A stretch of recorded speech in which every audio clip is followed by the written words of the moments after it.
Welcome to District Command Central, your go-to source for the latest news and updates on the Washington Commanders.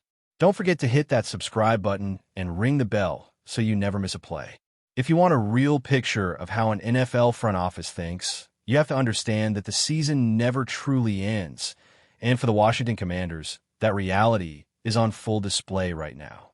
Even with one game still left on the schedule, the organization already has its eyes fixed firmly on the future, traveling across the country to sit in packed stadiums, feel the atmosphere of playoff football, and evaluate the kind of talent that can change the direction of a franchise.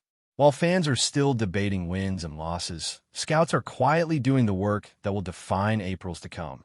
And this time, their attention was drawn to a college football playoff showdown that might end up being remembered as a pivotal moment in Washington's rebuild. The Commanders sent scouts to watch the Orange Bowl matchup between Oregon and Texas Tech, not just for the spectacle, but because one name has been echoing in draft rooms for months. David Bailey, the edge rusher who has been terrorizing quarterbacks all season, stepped onto the field knowing this would be his final college game, and he played like a man fully aware of what was at stake. From the very first drive, Bailey announced his presence, exploding off the edge with a burst that immediately forced Oregon's offense to adjust. That early sack was more than just a stat on a sheet. It was a statement, the kind of play that makes scouts lean forward in their seats and scribble notes a little faster. Washington's need for a dominant pass rusher has been obvious all season, and Bailey looked every bit like the answer. He showed why many evaluators consider him the best pure pass rusher in the 2026 NFL draft class. While other top prospects like Reuben Bain Jr. bring strength and power to the table, Bailey separates himself with speed, flexibility, and a refined set of pass rush moves that allow him to win in multiple ways. His long arms and violent hands consistently got into the chest of blockers, and at 6'3" and 250 pounds, he combines ideal size with rare explosiveness. Even when he was not finishing plays with sacks, his impact was undeniable, forcing hurried throws, hitting the quarterback, and even batting down passes at the line of scrimmage with impressive timing and awareness. One of the most telling moments came in the third quarter when Bailey's pressure directly led to an interception. Those are the kinds of plays that never show up fully in box scores, but are gold to defensive coaches and scouts alike. Throughout the season, Bailey has led the nation in pressures, sacks, and quarterback hits, and his performance against Oregon only reinforced that he thrives on the biggest stage. For the Commanders' scouting staff, this was not just another evaluation, it was confirmation of what they already believed, that Bailey has the potential to be a cornerstone defender at the next level. Of course, with any elite pass rusher, the question always comes back to one thing: can he be trusted on all three downs? Critics have wondered whether Bailey can hold up consistently against the run, especially when compared to more physically dominant prospects like Bain. Against Oregon's strong rushing attack, Bailey answered those doubts with effort, discipline, and explosiveness. While he may not be the most powerful run stopper in the class, his speed allows him to shoot gaps, disrupt plays in the backfield, and shed blocks more easily than many expect. His run-stop rate sits comfortably in the upper tier, and there is little reason to believe he will struggle at the professional level, especially considering he is still only a 22-year-old prospect who is likely to get stronger and faster with NFL coaching and conditioning. As Washington looks ahead to the 2026 draft, they are positioned to have access to a number of top-tier players, and the debate about who should be the pick will rage all offseason. But it is hard to ignore how cleanly Bailey fits one of the team's most glaring needs. A defense that can consistently pressure opposing quarterbacks changes everything from third down efficiency to turnover opportunities and ultimately to wins. That future focus, however, does not mean the present can be ignored. And right now, the Commanders are also dealing with a very different kind of problem, one that head coach Dan Quinn has openly admitted drives him crazy. Discipline, or the lack of it, has become one of the defining stories of Washington's season.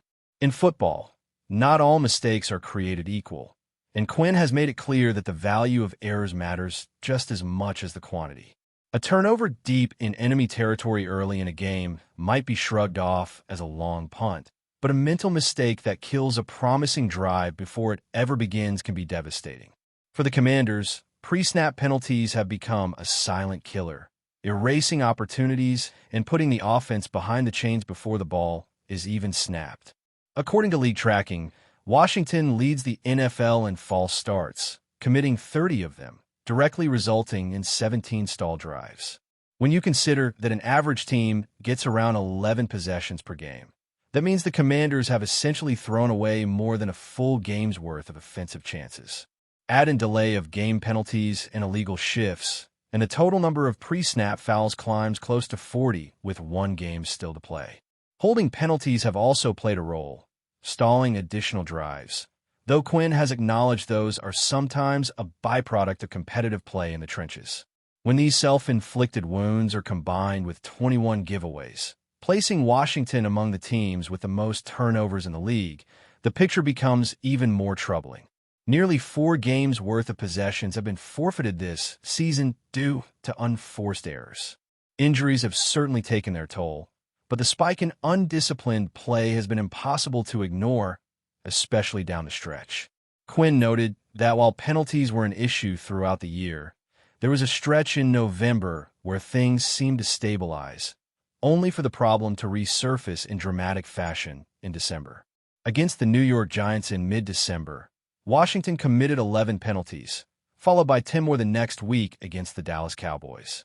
2 double-digit penalty performances in a critical divisional stretch can derail even the most talented roster. Rookie offensive tackle Josh Connerly Jr. leads the team in penalties, a fact that comes with some context, given his status as a first-year player facing elite edge rushers and adjusting to a position switch. What is harder to accept is seeing veteran players struggle with the same lack of discipline. Cornerback Marzon Lattimore sits second on the team in penalties despite missing significant time, while established linemen like Laramie Tunsil and Javon Kinlaw are not far behind. The issue is not isolated to one position group or one experience level, and that is what makes it so concerning. Quinn has been blunt about the need to fix it, emphasizing that penalties and turnovers are controllable factors that directly impact winning football. As the Commanders prepare to close out the season and transition into an offseason filled with evaluation, debate, and draft preparation, these two narratives run side by side. On one hand, there is the excitement of scouting a potential defensive star like David Bailey, a player who could redefine the identity of the team.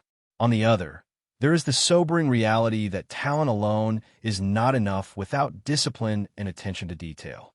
For Washington, the road ahead is about more than just picking the right player in the first round. It is about building a culture that maximizes that talent, minimizes self-inflicted mistakes, and finally turns potential into consistent success. The scouts in the stands and the coaches on the sidelines are all working toward the same goal, even if their focus is split between the present and the future. And if this season has shown anything, it is that both areas will need serious attention before the 2026 regular season arrives.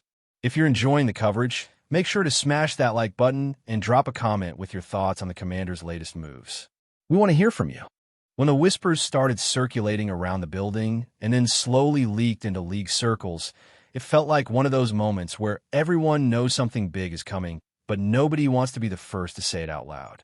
The Commanders have been quietly positioning themselves for a statement move, and now the rumor gaining serious traction is that Terry McLaurin has agreed to a mega renewal that stretches all the way to 2030, a commitment that goes far beyond a simple contract extension and lands squarely in the territory of a franchise-defining pact. The talk is that this deal doesn't just keep McLaurin in Washington color for the long haul. It officially crowns him as the highest-paid player the organization has ever had, a symbolic and financial declaration that this era of the Commanders is ready to be built around him as the face, the voice, and the heartbeat of the locker room. What makes this rumor feel different from the usual off-season noise is the tone coming from both sides, because people close to the negotiations are hinting that this wasn't a tense standoff or a dragged-out chess match, but rather a mutual recognition of value and timing. McLaurin has long been viewed inside the building as more than just an elite wide receiver. He's seen as a cultural cornerstone, the kind of professional who sets standards in practice, leads without theatrics, and performs regardless of who is throwing him the ball or what the circumstances look like on the field. The speculation suggests that the front office finally decided it was time to stop dancing around the obvious and instead lock him in with a deal that reflects not only production but trust, loyalty, and belief in what he represents for the future identity of the franchise. From a narrative standpoint, this possible extension feels like a turning point, because for years the Commanders have been criticized for instability and short-term thinking, and tying themselves to McLaurin until 2030 sends the opposite message. Around league circles, the chatter is that this contract resets internal benchmarks and rewrites the franchise record books in terms of financial commitment, effectively telling every player in that locker room that excellence and professionalism will be rewarded at the highest level. There's a growing sense that this move isn't just about keeping a star wideout happy, but about signaling to fans, free agents, and even rival teams that Washington is done with half measures and ready to anchor its ambitions to players who embody consistency and resilience. The rumor mill also points to the emotional side of this agreement, because McLaurin's journey with the Commanders has been anything but smooth, filled with coaching changes, quarterback uncertainty, and constant rebuilding narratives. Despite all of that, he has remained a steady presence, producing at a high level and earning respect across the league for his route running, toughness, and reliability in big moments. Insiders are suggesting that the length and scale of this deal were crafted to reflect that shared history, almost like a thank you letter written in guaranteed money and long-term security, acknowledging that McLaurin chose to stay committed when it would have been easier to look elsewhere for stability or brighter spotlights.